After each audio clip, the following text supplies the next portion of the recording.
describe the kind of obesity programming that Litwack is discussing in this article as new to reality TV, though I think it's clear that there has been a proliferation of these shows, many more in the not just makeover sense, but in the really extreme scenarios, shows like My 600-Pound Life and others like that. These kinds of makeover shows have existed for a very long time, but they do feature way more extreme situations than they used to. What Litwack is talking about is the nature of obesity.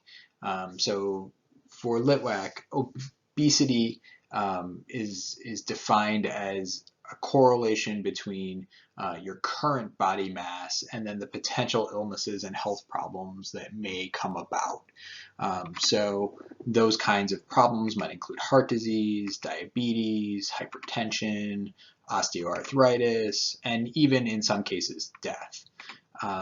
What is interesting in this argument about obesity and its role on reality television is that obesity is both a function of what one is and what one may become. And that is highlighted in these shows as part of the narrative. For the most part, these shows are oriented towards the yet to become. So even if the person is already obese, many of these health problems have not materialized yet. So the nature of what the person is going through is both current and what hasn't happened to them yet.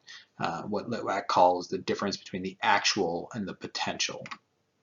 So what is interesting, especially if we think of reality TV in the neoliberal sense, it leaves the future open. The individual can overcome this with training, management, testing, assessment.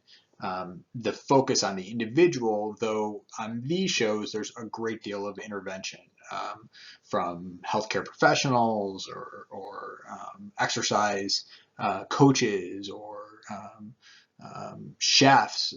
Any number of people help the individual overcome both their current and potential problems associated with obesity. So what Litwack says is we can think of this either in terms of prevention or preemption. So for prevention, that assumes that we can figure out what's going on, identify its cause and solution. So we can prevent something from happening because we know it's going to happen. Whereas preemption focuses not on the threats.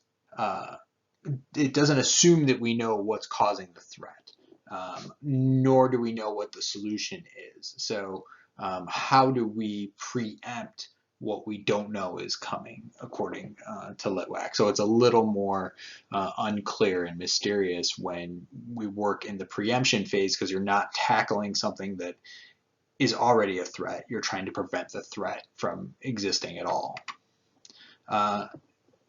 These shows focus on the obesity crisis, either in this country or abroad, but it implies that there's a level of agency on the part of the individual, that the obesity crisis is ultimately a crisis of individual will, and that is heavily focused on across all of these shows.